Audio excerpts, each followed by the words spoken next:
Greetings, everybody, and welcome to another episode in the series Live Learn from the Pros. You know how the thing go. If you're here for the first time, few housekeeping matters. One, first of all, we want you to subscribe to this channel. Make sure that you never miss a beat. Obviously, every time we go live, you're going to get a notification that we're live on the channel.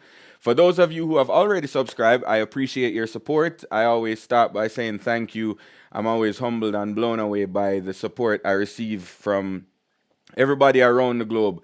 And this program is really just an opportunity for me to help you connect with some professionals so that you can learn in this time of social distancing, physical distancing. We want to help you learn as much as you can. And so I bring on the pros that I have access to, some great friends of mine who have been in the industry for a long time. I also want to let you know about our Patreon site. So if you go to patreon.com/Jason Reynolds Pro Audio, if you're an audio professional and you want help in taking your audio game to the next level, we have a few different things that you can become a part of. We have 3 levels of subscription. We have a community level where you get access to our chat room. Other professionals are in that chat room as well as all the other subscribers. We have the Mix Masters level. We do bi-weekly master classes on Tuesday, and those have been phenomenal. Drew Keys taught an Ableton masterclass this past Tuesday. It was great. So if you're looking for training, that's the place to find it. And of course, there's a mentorship level where on top of all that, you get a 1 hour mentorship call with me every week, and we get to help you build and take your game to the next level. So check that out. Also check out JasonReynoldsProAudio.com. You'll be able to opt in with your email so that you never miss anything that we're doing. I send out weekly emails just to keep you posted on what's happening. So part of that, if you're subscribed already, you would have seen that our guest today is none other than Steve Locke, otherwise known as Truckback. See him there? Hey, what up, Jason? What's going on? I'm here, man. I'm here. What's happening? Everything good? Yeah, Love man, your everything program. is Love this great. program. Appreciate it, bro. So Steve is, for those watching, if you don't know who Steve Locke is a legend. Yeah. Steve Locke has been around the reggae music industry for a very long time. And has also made some strides outside of reggae music, which we'll talk about and get to in time. But he's a musician as well as a fellow audio engineer. We've worked together on numerous occasions.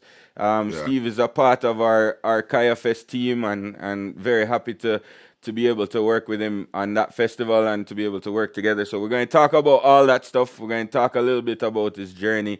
And some of you may know, well, so a lot of people know you're a musician, but some may not know. Some may know you as an engineer, but Yeah. bass player extraordinaire, bass player for Super Cat. Yeah, can't go around the thing. So, Yeah. Been um, a few places. and then also, before we close, we want to talk about your endeavor as well and promote what you're doing to the people as well, because some of my subscribers and followers are definitely going to be interested in checking out your program on Sundays called Music Journey, which is going through, you're talking to some of the people. You know what I find interesting is that the people behind the scenes who make this production to make shows happen rarely get the and some of us like it like that way. Like for me, I am cool with never getting any sort of recognition. That's the reason why I like being behind the scenes. But I think in this time we're seeing the emergence of all these people who are normally really quiet voices and just working behind the scenes now getting that sort of due respect, if you will. Yeah. Being sort of the forefront now that shows can happen, and artists still doing streams, yes, but we're seeing people like Pooch have a podcast now with Chris Rabel. You're seeing a lot more of engineers and lighting designers, and everybody's kind of emerging now, which I think is a positive that we can take out of this Yeah. time. Sharing So ideas and all that stuff. Yeah. exactly, and creating community, which is something that needs to happen and hasn't happened really in a long time, right? Building those bridges. So, very, very Right, right. interesting time and very, very exciting time, definitely. and we want to say big up to our frontline workers and those who keep us safe. Of course, we always want to start that way. So let's jump into it. So talk to me about how did it all start? Cause I watching your program Music Journey and I hear you talking about doing lights and thing and I said, but wait, I never know say Truckback is a lighting man. So Yeah, so we have that's how to it go. started. That's how I started. I started doing Right, lights, conventional lights, with the gels, that you have to know colors, all that kind of stuff, and right. then theater, because I'm coming from a theater background. My father was, Okay. stage manager at the National Pantomime, at the National Dance Theater Company. So Nice. I was in production, behind the scenes, the fly, um, backdrop thing, all that Right. kind of thing. So I was crew from day one, and then Right. I ventured out into the lighting department. I was like that shin buster thing, how you look, how you just look, Right. Right. how you get the thing to look like morning when they say, oh, it's morning, and the whole place just look like morning. That I found those things fascinating, and that you could how you use light to tell the time of day. Right. Right. So as a kid, I found all that thing fascinating. And Right. I moved from there onto audio. I Right. started doing audio, filling in for audio for the dance theater company where that Okay. need timing, that need all that thing because it works on cues. And that time Right. we use tape, real tape. So That's you're playing crazy. real to real tape. And Right. then we moved to I think called mini disc. Right. Yeah, I remember. I Mini remember when I remember mini disc players. That was an yeah, interesting time. I don't think I wasn't old enough to be around when I don't think when they were using tape, reel to reel tape. That was probably maybe in my to the early part of my teen years. Maybe that sort of right. started to get phased out. But yeah, I remember when Sony brought out that mini disc player. That was like, and you could buy that little stereo mic. Yes. I used to actually record shows, like when I went to concerts. I used to just hang the microphone out my pocket and like the little stereo mic. Right. So So I learned. any artist watching, don't worry, I didn't sell it. I just it was for my personal use. Yes, I learned all of that. So it was very important. You have to listen. Um, and with the theater, the timing is everything. Right, Everything with so that discipline was there. The technical discipline had to be there right, because the right, dancers is you're dancing to music, so it's in sync. That and then you're changing music in between dance and all of that stuff. And right, then you certain things um certain how you edit up certain um song pieces numbers right. is on the fly, so Makes sense. it automatically you know what's happening, this one Right. that so I learned that from a man named Clyde Cunningham, Richie Okay. Cunningham, the pilot thing, my virgin drummer percussionist. He's a Nice. pilot down at Dubai. His father was the Okay. sound guy, so Okay. I learned that there. and and then I did that for a while. Then the band thing and bass playing and all of that stuff moving forward, and I was like, ah, tired of the stage. I do the limelight, you do the limousine, you do the whole thing, you do all of that. Right. I was like, Right. yeah, let me go back to real thing because the here I need to make sure the whole thing, all not that you doubt the engineer, but you're like, you're sure I'm not feeling the thing, I'm not the energy. I'm on the stage at the energy because I'm looking at the people and the people we're kicking ass and the people not saying what we're doing. Yeah. So something's It not wrong. coming back to you. You're not Yes, getting that something is reflection wrong. from the crowd. Right. So that was one of the reasons why I decided to move out front because my band, I will have a show and I'm like, it's not, I will call an engineer, bring an engineer and still go stand with him out there. Right. Right. Right. So live engineering now, we learned that from Mervyn Williams. Big up Mervin. Mervin was Pick up. actually one of my first teachers too. Like when I got into the industry, back when I was like 16, I was working with Mm-hmm. my cousin Philip Grant um, on a lot Philip of these Grant, their shows. cousin. Yeah, that's my cousin. That's my mom's first cousin. So it's my second cousin. Philip Graham, Yamaha Philip Graham. Yes, yes. You Sennheiser kidding me? Philip Grant. Yeah. Yeah. That's how I got into the industry because back when he was doing production management, before he got into like being a distributor and selling gear, back Right. when he was doing production management is how I really just wanted to go to concert for free. Like it wasn't really about I at the time my parents was like music that is not a career. You need to go to school and get a profession. So for me Right. music wasn't even like a real thing. Like it was just a hobby really, right? But Right. then I like going to concerts and I never had no money because I'm a youth and just like all I have is like my little allowance. So because I knew he was producing a lot of these shows, I started working with him and Mervin used to be on front of house for a lot of those shows because a lot of it Lots of used to stuff. be like Grizzlies or and even at the Right. time with like True Tone Mervin was doing that. So I used to stand up and watch Mervin and ask to help patch his console, patch inserts. Right. And that was really how so it's funny, it is a really small world. Yeah, We man. have some of the same So influences and teachers. I have to give credit to a lot of people, which so Mervin, we have um Noel, Noel Mm-hmm. Earn, Yep. right?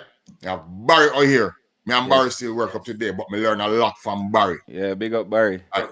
Right. So what me learn from Mervin is that you assess every step of the way. Don't assume anything. Right. You never assume anything. So you walk into a venue, you see a PA in the air, you even walk in and see it playing. Sorry, you walk in and hear it playing. So you see it in the air, you hear it playing. Still don't assume anything. Right. You turn it off, say, all right, tell me what's happening with the angles. Tell me where thing, the safety, the cable, how is it linked? That, where is it amplified? Where the amplifier is at? Right. What the pressure at? Right down where's the drive line? How is it happening? Where is that? Yeah, is it into a D box? What's happening? How is it going to front? How is it front to back? What's happening there? And you physically look at all the stages to your fingers. So from my finger to the speaker box, you know every step of the way, every Right. connection where there is. Never assume anything. So I Right. learned that from Mervin. Right. That's incredible, and I think for a lot of these, if there's one thing I can point to for younger engineers that is a downfall is that they're way too trusting. Like and it's like you're saying they don't ask enough of those right questions to Right. because one of the things we try to focus on is aside from the skill of twisting knobs and pushing faders, there that's only about 10% of what Right. makes you a really good audio engineer. Right. And the other 90% has to do with approach and psychology. It has to do There you with go. preparation. It has to do with organization. How do you organize your mix? Right. So yeah, I think for those younger people watching, if you can take something away from that, that's huge. That never assume. Not because you Never hear assume. something playing means that it's the way it should be.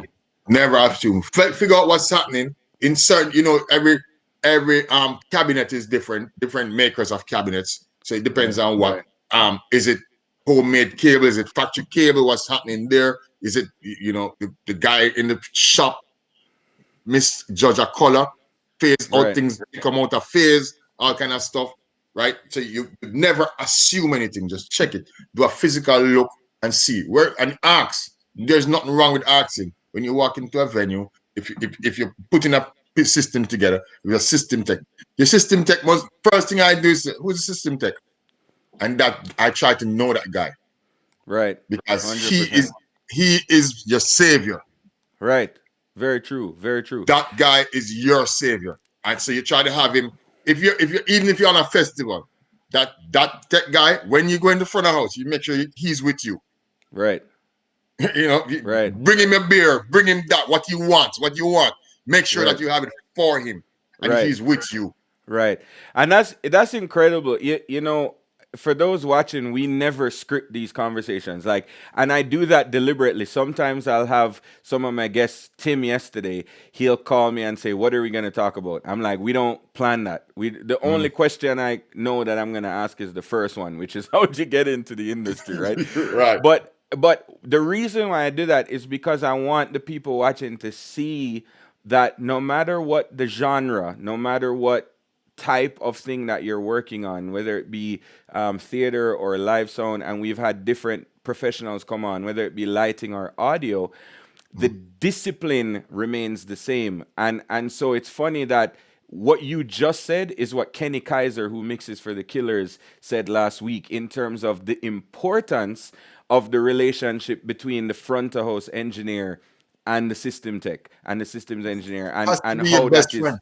has to be, it's crucial to your mix translating to the people Yep. how it should, especially when, I mean, more so of course when you're traveling with PA, because he's got to hang that PA and tune it, but Right. especially when you're walking into a festival, which most of the stuff we do in reggae music is Yeah. it's festival style one-offs. Like, we ain't like, not many reggae artists are tour, no reggae artist is touring with PA yet. So Right. every day is a festival, every day is a Every day. one-off. Every day is a one-off. You walk into a brand new venue, this, that. So you have to, your thing is that you have to start your mix from scratch. You have a file. If you know this, you load the file, but you're still from scratch. Right. I still call it from scratch. So what I do when you said who is the production manager for the festival, who is it that, my thing is that I need to talk to the tech. Right. Send me his number and I say, hey Jason, how you doing? I know you're very busy. I'm Steve from this and that. On a downtime, let's have a conversation or something like that. And like, sure, man. Call. Right. He returns a call. He sends a text. And hey, Steve, what's happening now? So listen, I with the reggae group, and I know your festival is a rock festival, and I do low end. I need a lot of low end. And we talk what PA and that, and we just talk specs Right. and get some joke. You know that, Ver, so. Yeah. My friend that said Yeah. bricks ice. You must know Exactly. somebody I know. We're in the same business. Right. There you Right. go. What do you And think about that PA? What do you think about that? how important for the younger guys, because some of the, like I say with this program, learn from the pros, not Mhm. all the skills. I hope that what people are taking away from this is learning skills that don't have to do necessarily with engineering, but have to do with engineering. So another Yeah. one I want to highlight with what you just talked about is communication. Having becoming a good communicator is not, for some of us it's comes natural. My mother told me from a very young age that you go and talk for a living. That is your thing. Talking, your thing. So I've never had a problem with talking. I've never had a problem with Uh, becoming friends with people, like creating friendships and building relationships. It's just never been uh, a problem for me. But for some people, they have to work at that. And it has to be something that they're intentional about. So talk a little bit about the importance of becoming a great communicator. all right. You have to get your point across without um one disrespecting or insulting the person that you're trying to communicate with, right? Um, like everything I just said now, put it in reverse. I am the tech guy because I am. I am the tech guy. Um, if you come to me as a jerk, I'm gonna deal with you like a jerk. Right. That Exactly. I say to you, listen, man, I don't have digital. I have a profile. I have a this or whatever. If I, or vice versa, you want this, I don't have that. This is what I have, and think. But and you come to me with an attitude. I'm like, there's we're on the island that this cannot happen, and I Right. know what you want, and I tell you what my specs are and all that stuff, and you be like the jerk. When you come to the thing, you're gonna get a jerk treatment, Yeah, absolutely. right? You So bet, if and then you if you're willing to dish it, you better can take it. right, so you like, Right. and then the worst thing you want the tech guy to do is to say, hey, the guy's coming with thing. The thing is he's a jerk. And Right. the entire crew, you walk into an entire crew with you branded your jerk. Right. Right. Last Yeah. thing you want to happen. So you have to communicate properly. You have to be friendly. You think if on the other side, if when I'm at the console at a festival, um, and engineer walks up and like, hey, we didn't talk earlier, whatever, whatever. Do you know what's happening here? You have a file? No, no, no. You know the console? Yeah. All right, cool. The young engineers, I always want to teach them. I always want to teach them. So I'm like, ask questions and you get answers, Absolutely. right? What does this fader do? Simple question. I'll answer you. Right. The flip, that, this, I'll answer you. I'll show you how it's done, right? Right. The first time I walked up to a digital, I remember who was there. I was like, all right, tell me what's happening here. It's simple. Show me with one fader, and then what the all everything is a function, and then that fader can be anything. I'm Right. like, all right, cool. Show me an example. Cool. So the communication is how you communicate with people it's critical to how direction you what how your mix end up. Let's put it that Right. way. Right. Right.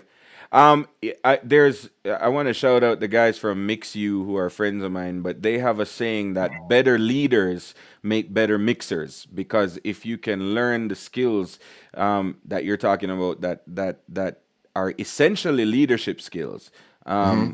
you ultimately become a better mixer. But I want to zone in on something that I got out of what you were just saying, and Mm-hmm. that is the willingness and being in a constant mindset to learn. Because your career now, whether it be as a youth, starting in the technical side of theater and then moving to being a musician on stage, Mm-hmm. understanding the performance side, to now coming back and being an engineer and still doing some performance up to this day. Right. There obviously, when you have a career that spans decades, there obviously have there would have had to have been relearning and learning and relearning and learning throughout Yeah. that time, because as we all know, in the past 2 years technology has changed. Imagine, now we talked about tape, using tape and mini disc. Yeah. Now you're firing that off of a playback unit Yep. that you can load hundreds of cues into, or you know what I mean, most of that theater Exactly. stuff anyway. So talk to me a little bit about your attitude personally, your personal philosophy as it relates to learning, and how important that has been for you to be able to stay relevant. Listen, the times are changing as every day is a new update to something, right? So as you say, coming from reel to reel, to minute this, to that, to that, to that jump drive. Now it's all Wi-Fi stuff, upload, download kind of stuff. Um, how I am, I'm eager to with technology. I'm eager to learn, right? So I try to stay up. I try to stay up to date as much as I can, right? If I shout at things and I say, "Yo, Reds, what's happening there? Tell me what Right, happened." right, Right, right. right, Get a community together and make sure that whoever in the community try, find out from them how far they're ahead there. You can't learn from somebody behind you. You have right, to learn from people ahead of you. right, Right. So you try to update yourself. YouTube, everything's on YouTube, right? You can write to any one of these companies and you subscribe to them. Check them out, and they have all of these demos. They have all of these stuff. I try to do all of that stuff. right, I try to stay relevant so that you can be in the conversations. It's very uncomfortable when you go as an engineer and you go to a pack of engineers and they start talking about, oh, the matter this, and you're like, right, right, what? You're not an engineer then. So right, you have to stay up to date, know what right, it is, what your product does. If you're right, going to see it one day, or right, you plan to just stay right by that minute, this you probably that's your mindset. right, That, right, that's why I tell the kids. That's why I tell the guys that come to me. Try to stay current. right.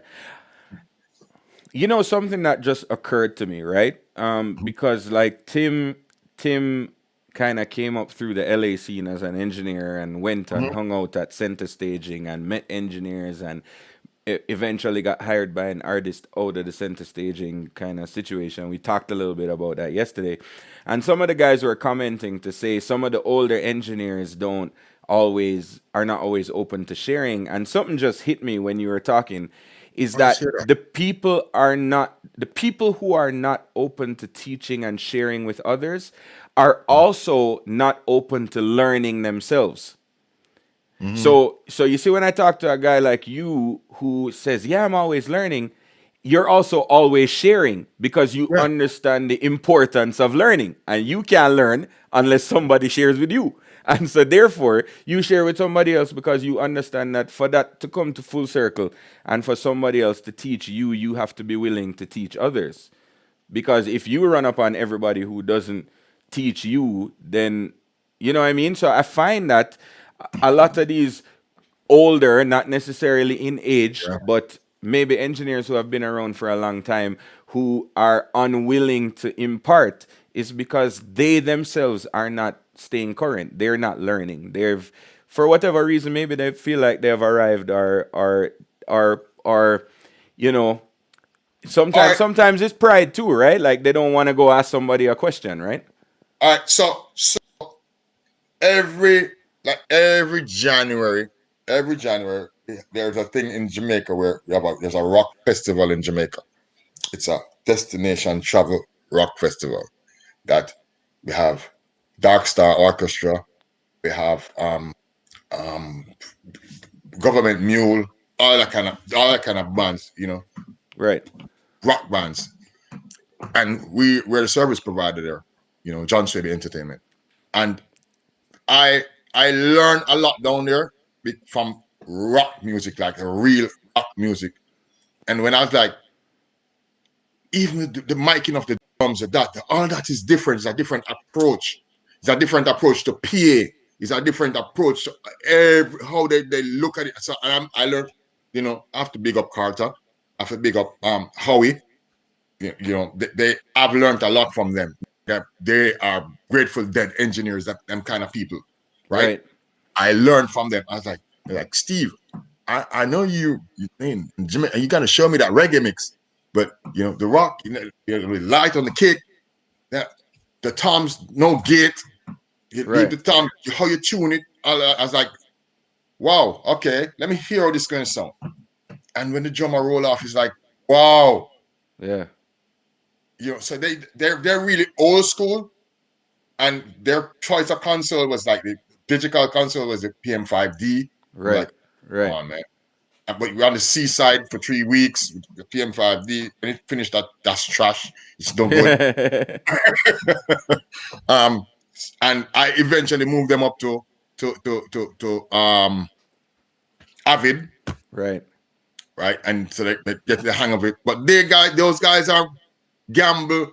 Their guys are the Midas Yeah. consoles, old school. All of these things. That's what they are. Right. But I learn not by asking. I learn by looking. Right. Because sometimes an engineer is in a zone. What are you doing? They can't ask that, man. Come on. You Mm-hmm. look and figure it out. Right. If you're doing this kind of job, kind of figure it out. So I learn a lot. Look I learn. That's what it is Mm-hmm. really. So it's not about. I I hear that conversation about them not sharing things. I don't find that because I travel the world and I ask. I see some guys that, wait, I've seen you in the magazine. Yeah, Right. yeah, yeah. They have anything. And when I'm done, he's like, wow, you I sound good, think man. I think there's a flip side to that too as we continue the conversation. Mhm. There's a old Japanese proverb that says that when the student is ready, the teacher appears. Mhm. And I think that's some good balance that you brought up there too. Sometimes guys are approaching these guys to learn from, and they're not at a stage where they can even command that respect anyway. Like you Right. you need to work on yourself too. Um, because the teacher that you're looking for might be a little bit out of your league because you're not ready to learn that stuff.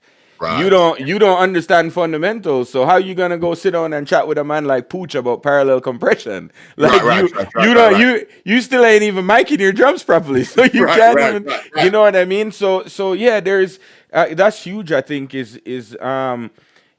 that is that I learned that from a mentor of mine. That staying has that saying has stayed with me for years because Mhm. he said early on, I used to bother him for like, why you not teaching me this? Why you not teaching me? And he used to say, because you don't know this, you don't know the fundamentals yet. So I can't take you to Yeah. the moon yet. You're not even ready for the Earth's atmosphere. Like you're still you gotta so I understood that concept that now I had to work on developing Bring me yourself before to I the was level. ready for Right. before I was ready for them big time conversations. Now I can sit in conversations with some of the best in the world, but that took a lot of me learning before Yeah, I you was have to ready for bring those yourself up conversations. there.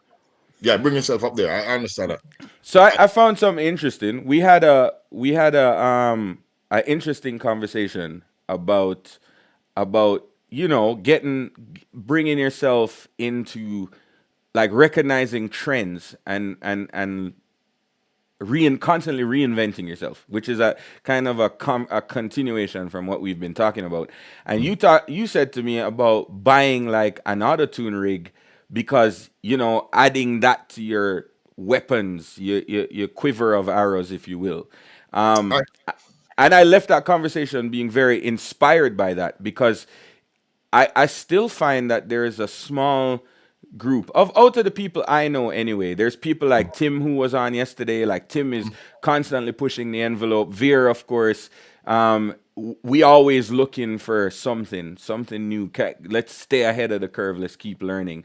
So right. talk to me a little bit about that. About one recognizing where an industry is going on a trend, but also the willingness to invest in yourself to All right. be able to command a greater respect and paycheck in the end is really what Yeah, it yeah. comes down to. Right, right. So I start by what is trending, right? What is trending? You hear the music that is trending, that people, what everybody listening to, and you're saying, okay, auto tune.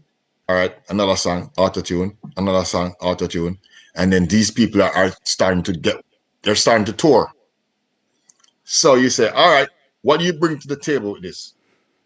And I decide to invest in an auto tune rig, and so you have to learn the show, you have to know the thing, all that stuff. So when you introduce that into your package, you're not just walking into a gig with a headphones. A pair of headphones. Oh, I'm an engineer. You have your thing, you have your auto tune, have a little compressor, so you bring a little kit. It's in the studio downstairs. I'll show you. Yeah. um, so you have that kit that the whole, you know, light auto tune rig, compressor, run the auto tune line in that we know how to do that stuff. So it adds. I see that it adds value as an or as the engineer, because you say, man, say what the engineer, he comes with his own auto tune. Yeah. So the word goes out there, all that kind of stuff. We did a show in LA with Davido, Hmm. and on Davido we run auto tune, and it was amazing. It was mind blowing. It's like people were like, "This is a record." We try to reproduce a record Right. and And sing sound. what's funny is people have this sort of like moral position. I find it hilarious because I just think it's stupidity to me. And you have some guys who are like, oh, I never use autotune live. If you're gonna be an artist, you should be a real singer and sing. I'm like, what? What is hip? What is hip? What is hip? It is what is hip, right? Bro. Chris Brown, the songs have been recorded with autotune. What you saying? Right. That's what you Exactly. hear. That's what's here. That's what released. YouTube, you listen to the songs, all the pop songs that's happening now. So it's not that you're depending on it. First of all, I'm just saying it to your arsenal, and you now you can offer that service. Right. And what's funny is, it, um, I always try to come back to this concept of cost benefit, right? So, Mhm. for I think a lot of times as audio engineers, as musicians, we're purists, right? So we like this sort of pure um, experience, raw Mhm. experience. But the person coming to the concert just wants to hear the song like how they hear it on the radio or how they have it Exactly. on their iPod. They don't care how you get to that point. They want to come to a show and dance to the music that they're used to listening to Mhm. on this. And if you, the guys who are able to recreate, hold on, I think I lost Steve. I'm not sure what happened.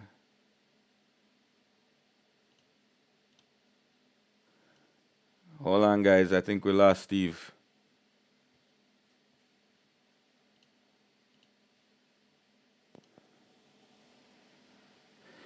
We just lost Steve. Not sure where he went, but we're going to try and get him back as soon as possible.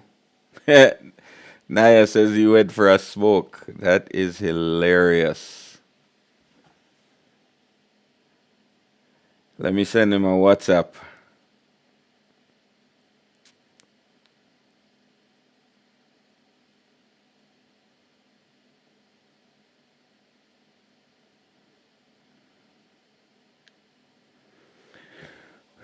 We're gonna get cigarette break. Yeah, what I was saying, I'll continue to sort of say what I was saying there. Before we lost Steve, is this whole concept that we've talked about many times on this show, which is your job is to, as an engineer, recreate for the audience what they're used to, right? So if they're used to recreate as close to the record as possible. And I think in a sense that goes for musicians as well. Like if you play in a whole bunch of different chord progressions and the song becomes, I'm not saying to not have I'm not saying to not spice it up, but if it becomes unrecognizable, then people need to be able to recognize the music, right?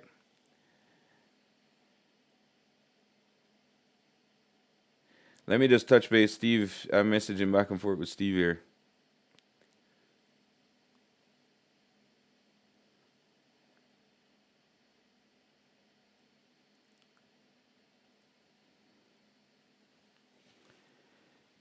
Should be getting back Steve soon. Hold on 1 second, guys.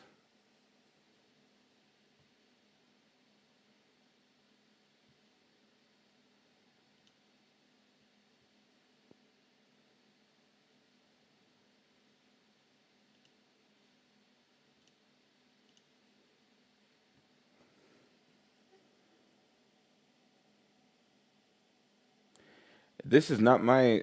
Well, it must be Steve's internet problem. Canadian internet is very solid. So,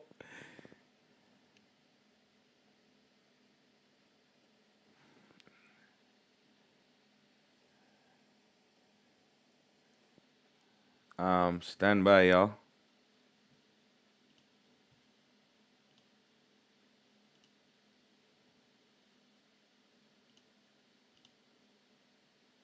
All right. Got Steve now. Stand by, Steve.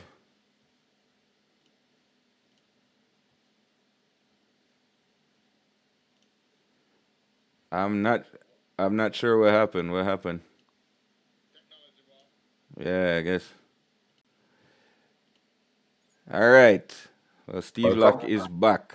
Technology at its best. The people them say you went to take a smoke break. No, no, no, no, no, no. No, I would never do that. Gentlemen, that would be a disrespect. Ladies and gentlemen, that would be such a disrespect. I would not do that. No. That's funny. No. Well, here we were talking about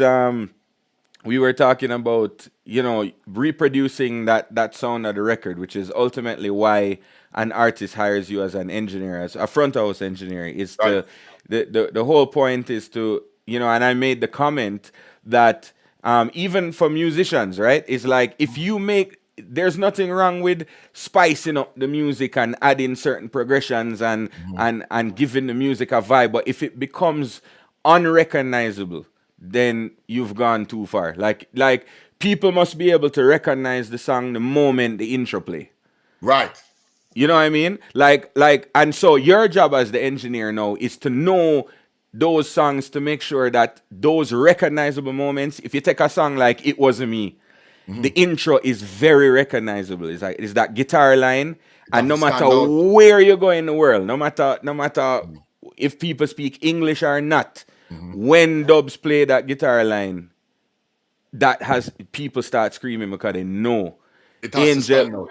Angel have that duh do do do Yeah. do right. It so if the music becomes unrecognizable and by extension your Mhm. mix becomes unrecognizable, then you're not doing your job. So Not so really. the tools that you use is really important in that process. I remember when I got the call to go and do Magic front of house. The first thing Nazri, the lead singer, asked me, he wanted to talk to me on the phone. Mhm. So management had hired me, and then he wanted to talk to me on the phone because I got referred through the label. And then he said to me, "What's your position on autotune?" I said, "People have a position on using autotune. Like I use it if it's necessary. Yeah. Like is a tool like anything else, just like any compressor, any like if it's I necessary we use I it." know what I know what you mean when you ask you that, you know. Yeah, What me say? I knew what No, he no, meant. no, no. Yeah. You Oh, guys should sing. Not no uh, attitude here.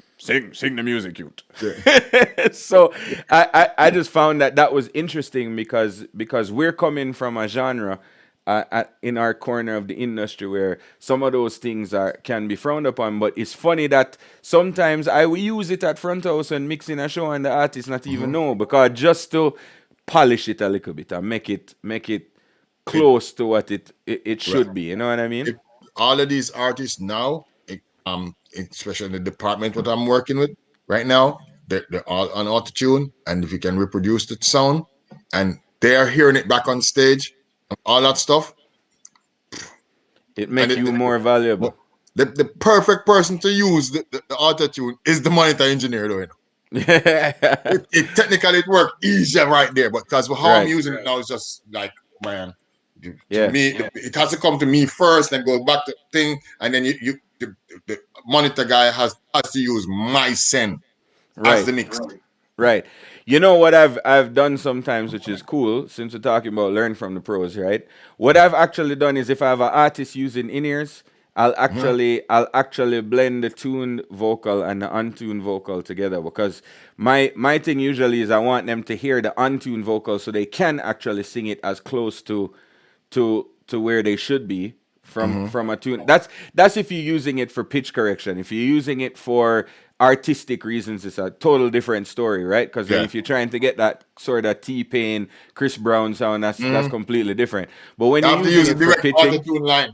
yeah, yeah, exactly. Yeah. When you're using it for like pitching, you kind of give them you can pan it sort of one slightly off center one, and they can hear both, and sometimes they end up being right on that. So there's Right. different ways to implement it. And But I think the engineers that are doing like especially pop, that kind of thing, we should invest in a rig, auto right, tune rig. It only right, steps up our game. absolutely, No matter how absolutely. much you know about it, that it steps up our game and it steps up your paycheck. Absolutely. And listen, ultimately, who can argue with something that bumps the paycheck? I mean, listen. Yeah, yeah, That yeah. is the ultimate deciding factor is how does it affect the paycheck, right? Yes. Which So when you it might invest. You know how things go. You spend more money now, but you see it down the road. right, right. That concept of delayed gratification is important. Right. So festivals, right? Hmm.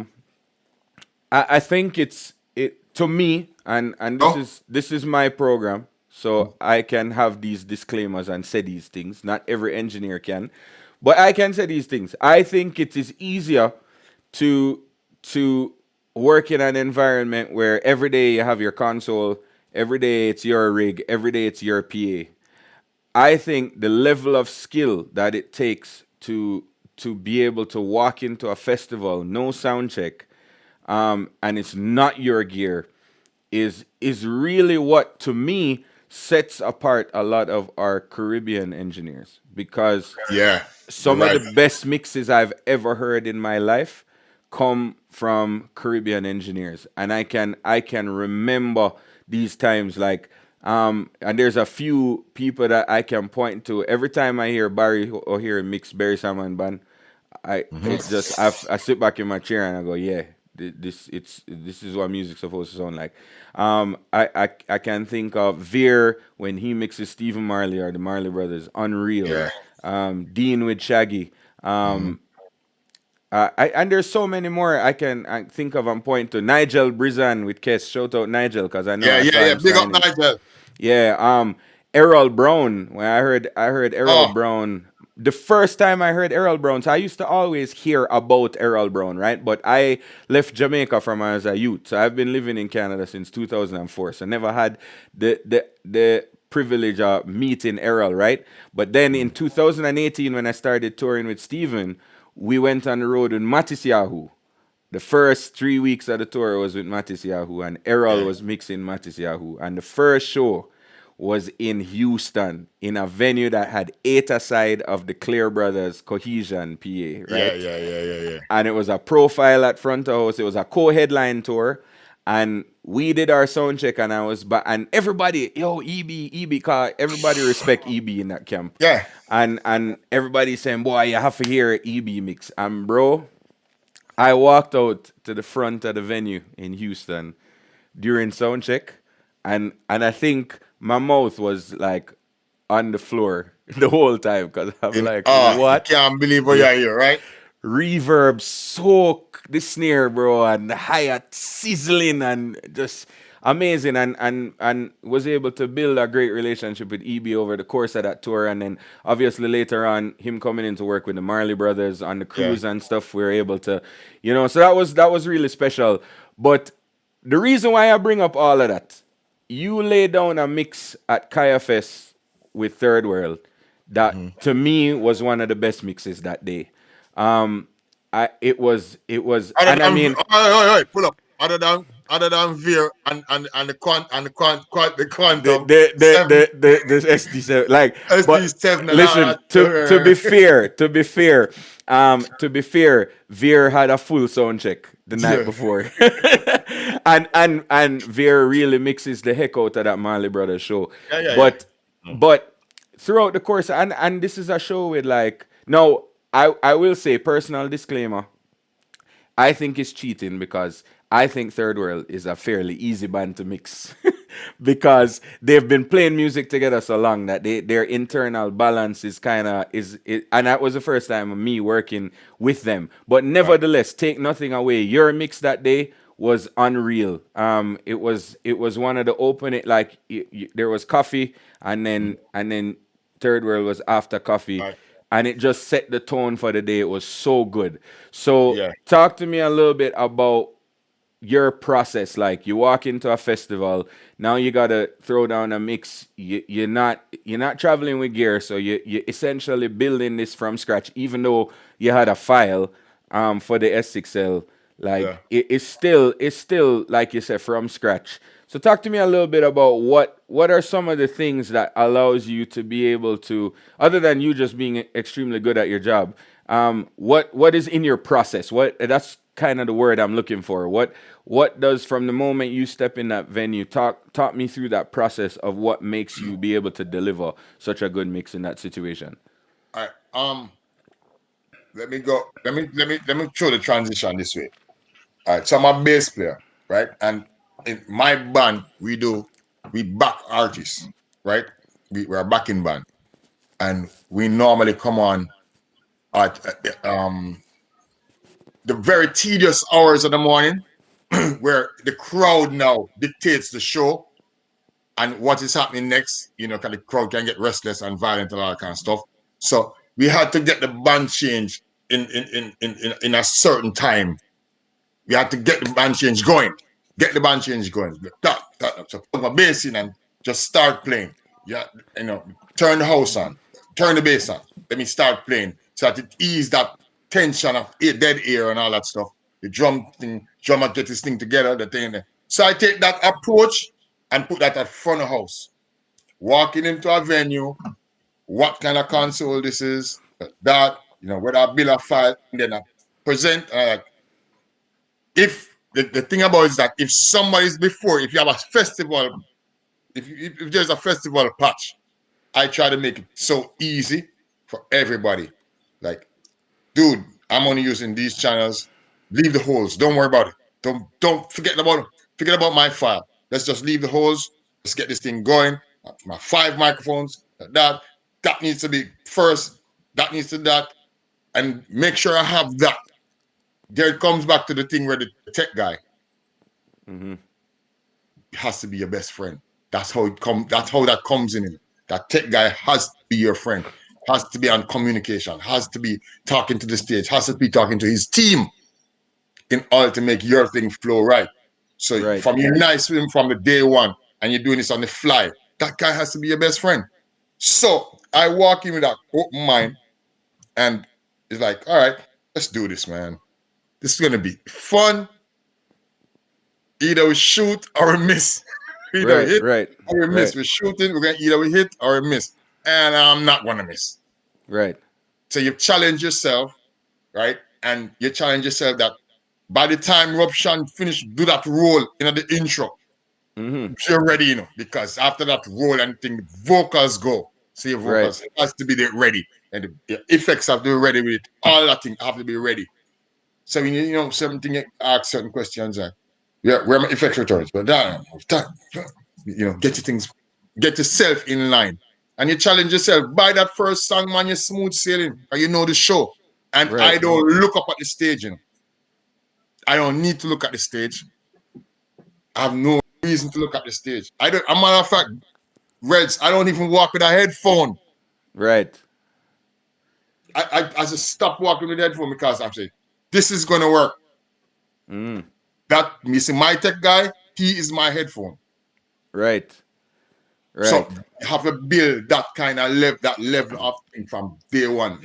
Listen, what channel is that? That channel has to work. Make sure it works. Yo, make sure it works. Like, yeah, I got you, man. I got you. All right. Right. Make sure that happens. Yeah, I got you, Steve. I got you. I got you. I got you. And so you're not being a bully, not being a jerk, but so it comes back to the first thing when we said the communication. So it's who your tech is, and you build the thing. So you never hear the PA. I mean, what I'm saying, you haven't played through the PA, but you walk in and you hear the PA. Right. A guy mixing in front of you, so you're like, all right, you look, you come, you peep, you say, I probably can use that page. That's fine. I load a file now and you can show off the whole thing. The output patch I forgot set different. The data I forgot do that different. Oh my God, that processing time, right? And that's what beat a lot of people at festivals without sound check. Right. If you have a sound check, it's a different thing. But I'm talking just walk up to a console and mix. Yo, you need to start from where it is at. You can't come reinvent the wheel in the middle of a festival because you're gonna look bad and the band is gonna look bad. Right. Right. The guy just uses drum kit lines. The guy just uses keyboard lines. The guy just uses guitar lines. And they have festival and it's all there. There's no time to all that kind of thing. It has no time for that. You're on in 5. And on in 5, Jason, on in 5 mean on in 5. Right. Right. Yeah, there's no hold on thing to that. I Because I you will time that. I will say this. The artist will remain nameless, but some people who know the story behind Kaya Fest will know who the artist is. There's a fairly popular reggae artist. We turned over the stage to his crew 15 minutes ahead of his showtime, so they were able to get a full line check in. But for some reason, the keyboard player couldn't get his main stage rig up and running. Now, Kaya Fest, we only have 20-minute changeovers, so there is no like once we deliver that stage in time, you're starting on time. And if you don't start on time, best believe you're ending on time. Yeah. So unless it's our fault, we will make the adjustments. But every crew new coming in, you're going to get 10. We turn over the stage to you with a minimum of 10 minutes to line check, and we're ready Get to your go stuff on going. time. Right. So anyway, had a problem with his computer, didn't start the show on time. So at the end of the set, now when I call time and I say, "Yo, management, time up," he was very upset and put the mic on the ground instead of handing the mic to me in my hand. And I said, "Boy, I don't understand that because I remember doing Glastonbury with Shaggy and we had some technical difficulties with a console and started 10 minutes late. Yeah. So too bad, so sad. Yeah. at Too at bad. the So sad. when the time comes for you to end. So I definitely can appreciate that being and that brings us back to talking about preparation and preparation has been a theme through what you've been talking about. You know, like that walking into a venue, walking around, listening to the PA, Mhm. making mental notes of things other engineers are doing well, but also Mhm. mistakes that they're making, right? Mhm. Can help you with now your approach when you step behind that console. Right. You see that you hear the PA and you're saying, all right, damn, it's super bright. I don't, I'm not hearing mids. What's happening there? You go, you peep at the console and you say, what's happening there? You get a chance to look at where vocals at and all that kind of stuff in his mix. And you're like, all right, cool. So you don't want to trouble the graphic of the festival, right? Right, You never want to do that. Then you're becoming a jerk, right, right? You put your graph on your console and you tweak that, man. Add right, more or subtract what you need to do. right, Because remember your graph work off us, we don't know all the technology now. We have smart happening, we have this, all things right, happening, right? right, I mean, you can suggest like, can I get a little more of that, a little more of this? A lot of right, times, it's as simple as you see it, I would ask turn the high end down right, because if I mean you walk into place and I don't have enough bass that I need, right. let's bring the tops down, please. It's like what? Let's bring the tops down. I'm trying to save your speakers, dude. Yeah, Right? As yeah, I'm loud. Gentle people, right. I'm loud. Errol Brown is loud. No, okay. Woo! Woo! Yeah. So I'm loud. I'm comfortable loud, But I ask to turn stuff down because to me, the principle, if you turn it down, you'll hear it. Right. I remember it's funny. I went and did a show for Papa San was performing in Canada and called me. This is some years ago, quite a while ago. Called me to mix front of house. It was an analog desk. I wasn't able to go to the sound check, so I just came for the show. Mhm. And there was a gentleman mixing before me. Um and it's trashy and really loud, right? So when I step around the console, the first thing I do is turn on the main fader, like 5 dB, right? And somebody came up to me and said, "Dude, it was like a different PA. Like when you started mixing, what did you do?" I said, "I turned it down." And Yeah, you turn they it down, couldn't you can believe. hear it. Yeah, and it was analog desk, so there's no loading file. Like I pretty Right, much all the lines were the same, everything was the same, but it's like turn it down. It doesn't have to be ripping people's eardrum out. right. You can get to that point because I think all of us mix load. I think well, definitely EB and Yeah, Veer mix load too. Veer up there. EB, you and Veer up there so when it come to like and Courtney Taylor because when Courtney Taylor took that console for Buster Rhymes at Caiaphas, I thought people were going dead. So I mean, yeah, definitely. But you can get to that point, but definitely as you start to pull that mix together in a festival scenario, turn it down. Turn it down. I don't, Start I don't, I don't think as a walk on, you should start loud. That's just my thing. If you're walking up to the console, no sound check, no nothing, don't start loud. To be safe, don't start loud. Just start comfortable. right. Get your Then mix when together get first. your mix together and then turn crank. Go to your threshold. Go where you need to go. Go Right. where you're comfortable can go. Right. You know. But if you start loud and it's starting to fix you're trying to build your mix in that loud. Come on, man, that's downhill. Yeah, And bro. I when, I me, usually, I know for me, I ask my system tech like if I don't like if the band starts playing and PA is muted, I'll ask the system tech kind of where I'm hitting on the Mhm. meter. I remember Right, when I did Romaine, I was mixing Romaine Virgo at Kabu in Cayman, right? First act of the day. No sound check with the PA open because the PA can't open till 1 o'clock and he start at 1 o'clock, right? So the yeah, band on stage getting them ears together and them playing, and I have the mains going to the, but he has the Galileo muted, right? So I right. turn to the system tech and I say, "Oh, how's it hitting?" He's like, "It's good. It's a little loud, but it's good. It's fine." Bro, when I hit unmute to unmute that master mix, I thought I was going dead the way the thing loud. I was Yeah, yeah, like, yeah, yeah, yeah, but you yeah, see, yeah, I yeah. don't normally mix like I definitely not. You guys at least 5 dB louder than me. Easy, easy, easy. Easy, And easy, right? most consoles I run at, most consoles that I use, right? And I've used a lot of them. A lot of digicals. I've not used the 7 yet. I've used a lot of digicals. Um, a lot of the Avids, the new Mm-hmm. ones, and the Yamahas, all of them. Um,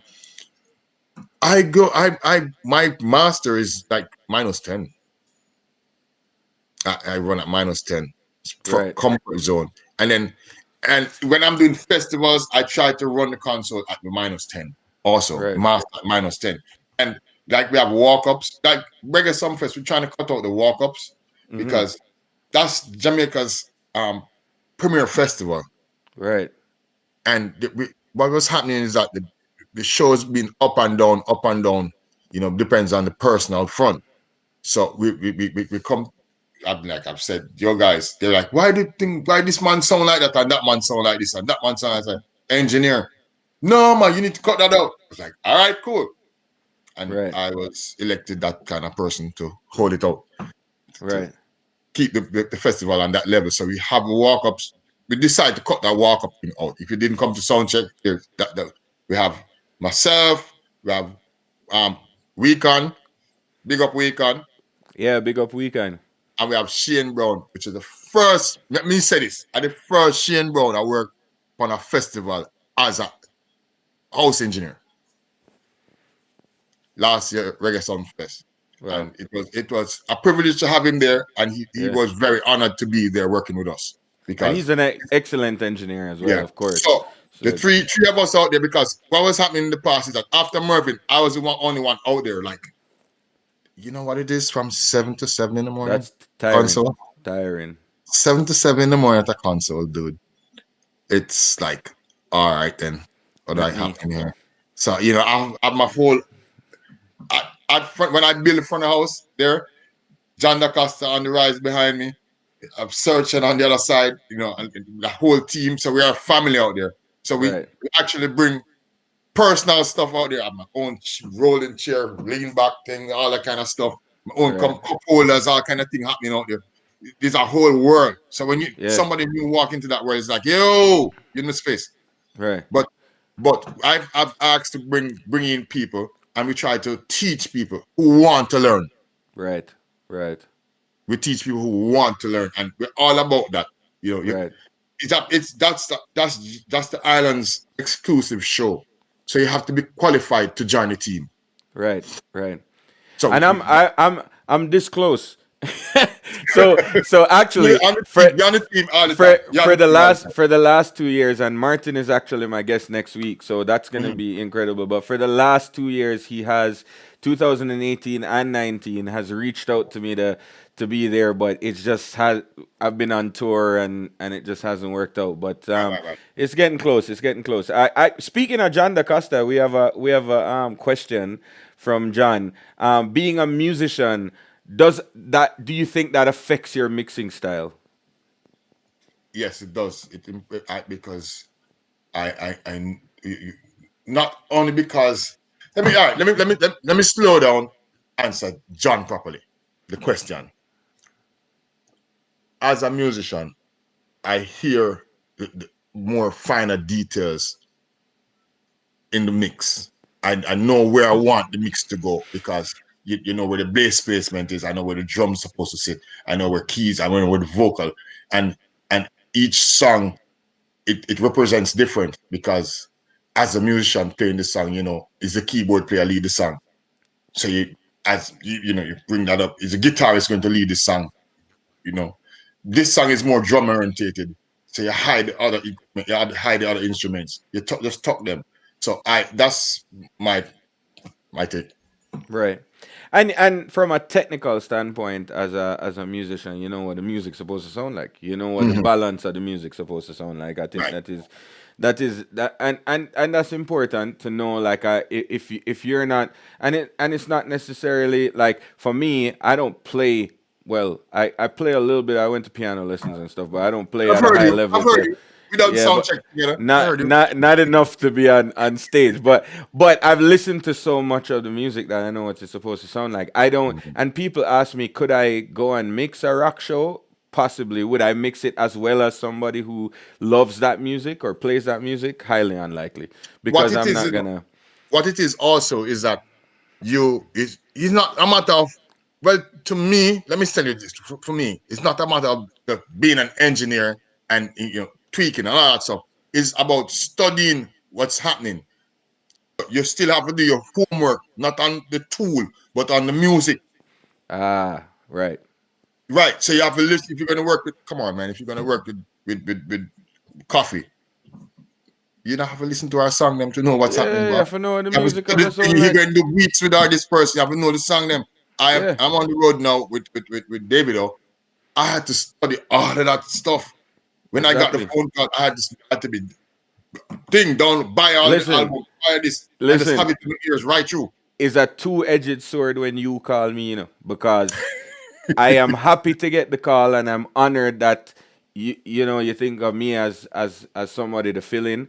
But the Mm-hmm. negative is a two-edged sword, because every time you call me, I have to now plunge into days and days of listening to the same type of music Yeah, yeah, over yeah, yeah. and over, because especially when you're going to fill in, like, you for me, I want to do a job that's worthy of the person that's calling me. So when you Mhm. call me, like you called me recently, unfortunately I was heading out of town with Magic at the time.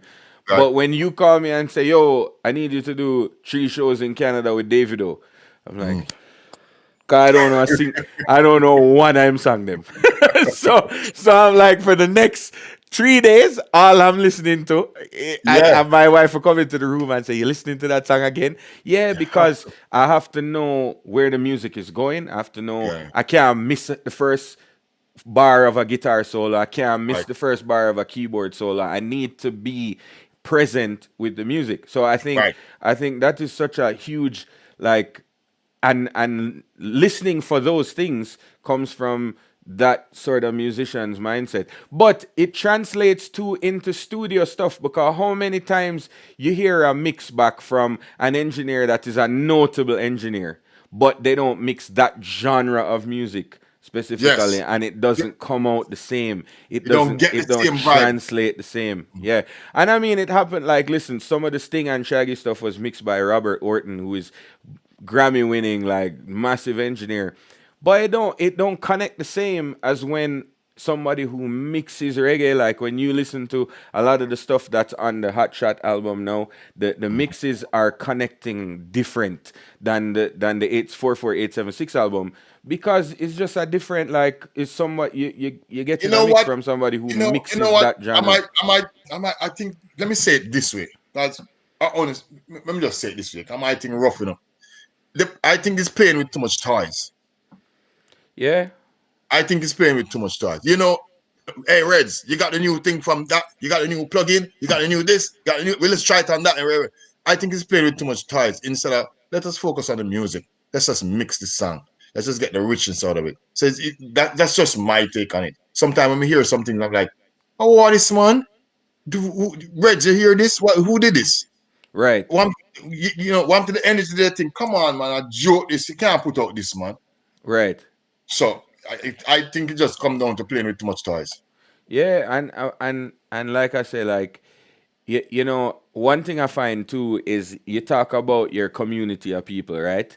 Mhm. It's like I was telling somebody the other day, and we'll start to wrap up with this because time is upon us. But Right? you have to become good at being able to filter too, like, cause not everything that somebody else do going work for your workflow, True. right? So as much as there's some people, like people know me, there people know right away the people who have say in my mind, right? Mm-hmm. So Veer, Dean, you, like Mm-hmm. when we talk about certain things, you get a different ear than some. It don't matter who the other person is. It don't matter to me if it's Pooch or some big name engineer. Mm-hmm. The word of the people in my trust circle connect different. But at the Yeah. same time, I still have to be able to filter out what things work for my workflow. It's not everything that Veer do going to work for me. Right. It's not everything that you do going to work for me, and it's not everything that Dean do going to work for me. No, a Right. lot of those things I've implemented into my own workflow, and I'm definitely a product of my community. Mm-hmm. But we have to be good at being able to separate now what is just a good idea and what is something that, you know what, this makes sense, and I'm going to Right. Yeah. implement this. Right. How you apply yourself and how you take what you have and apply it to the situation. That's what it Right, is, really. right. Absolutely. Let me take some questions before we close.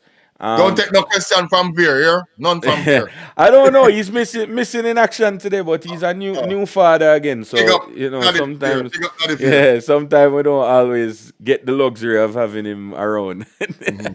these days for a little bit. But do you ever mix and play bass at front house at the same time? That's a question. That's a good question. Have you ever done that?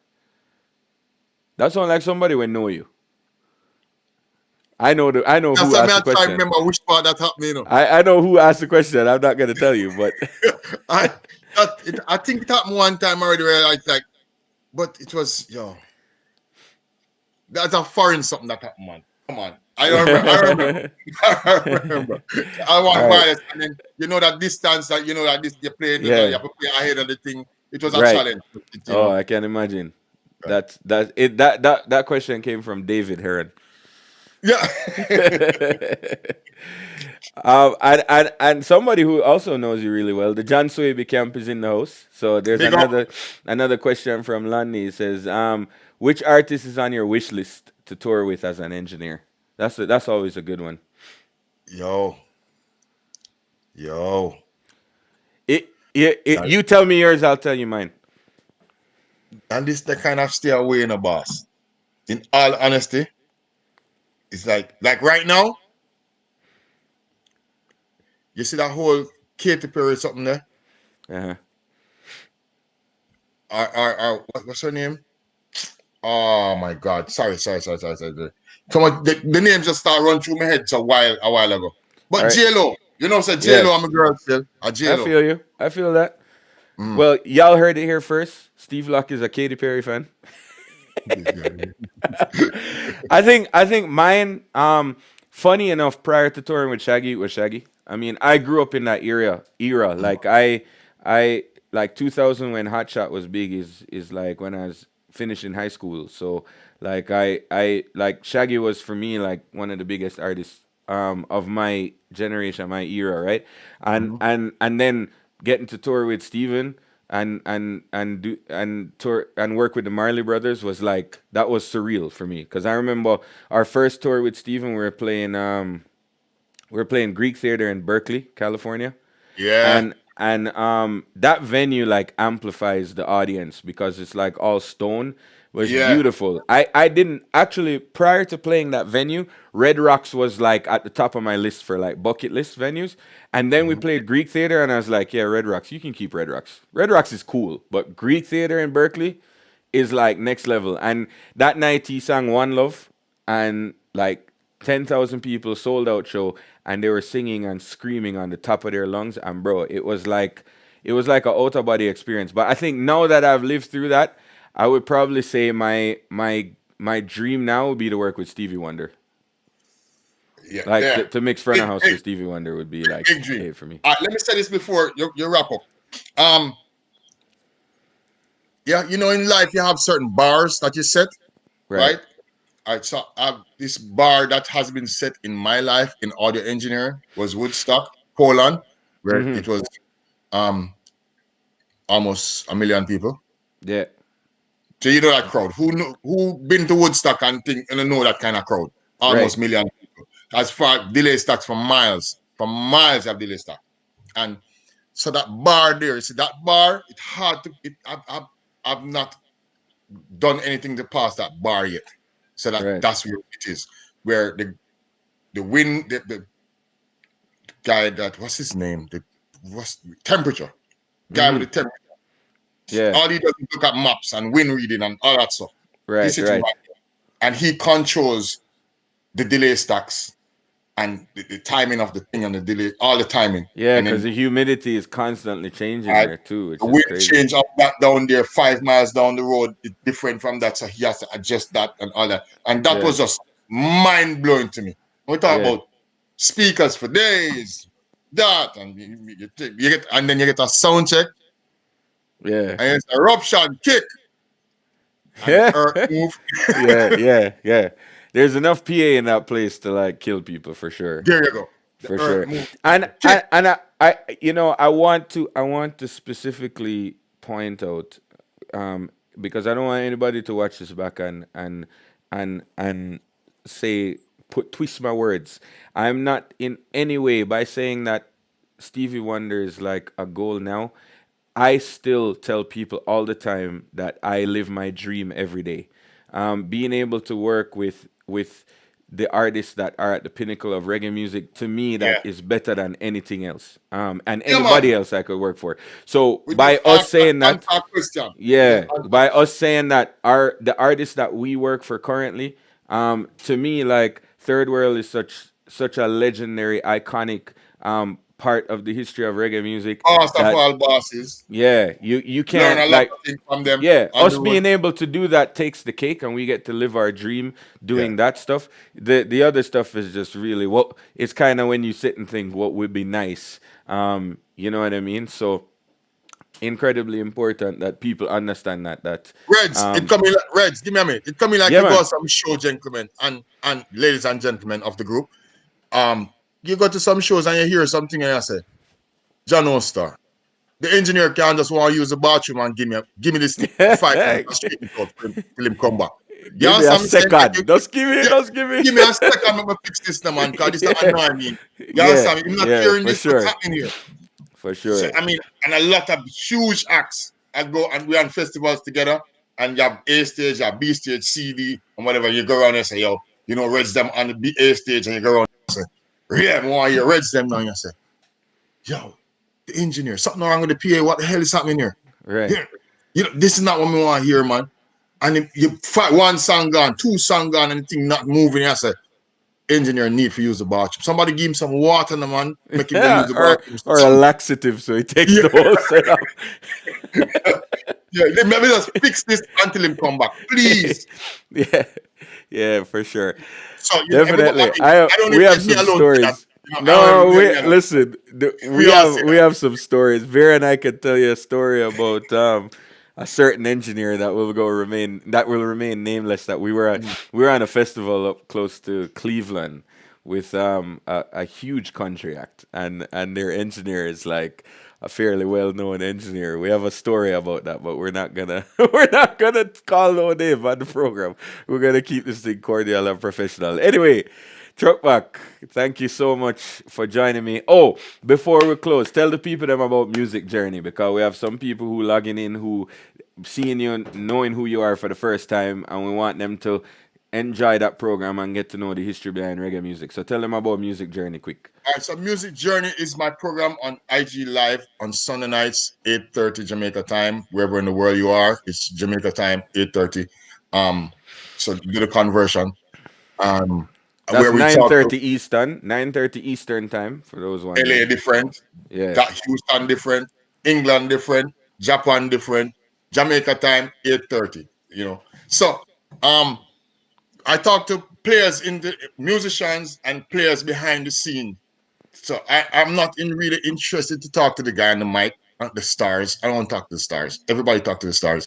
I want to talk to the musicians, the tech people, all that kind of things about the things that happen backstage, the things that happen on the plane ride going to the show, the things that happen checking at the hotel, all that kind Right. of thing. Tell me your life, where you started from, why you start to do this, why you choose to do this, why you never choose to sing, right? Why you choose what you choose to do.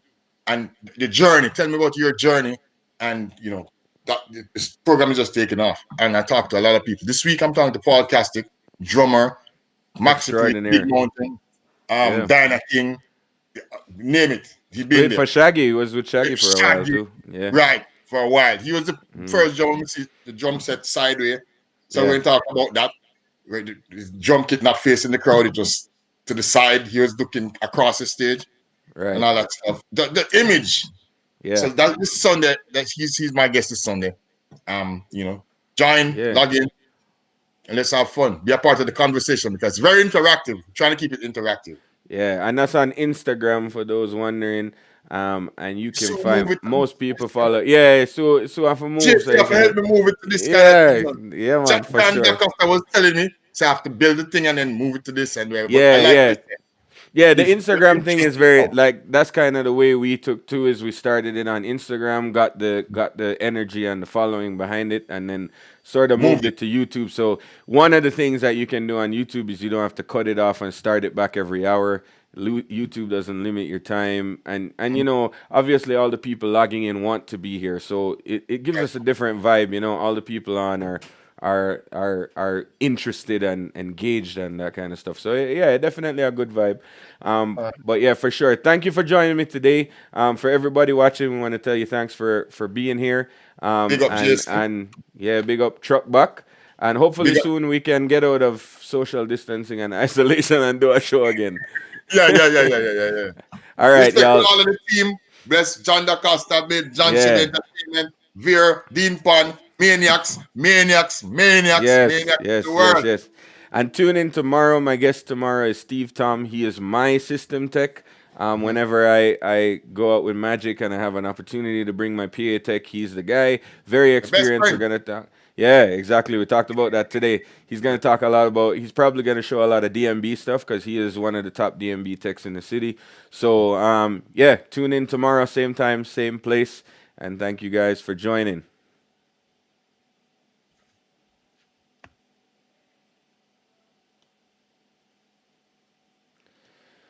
Boom.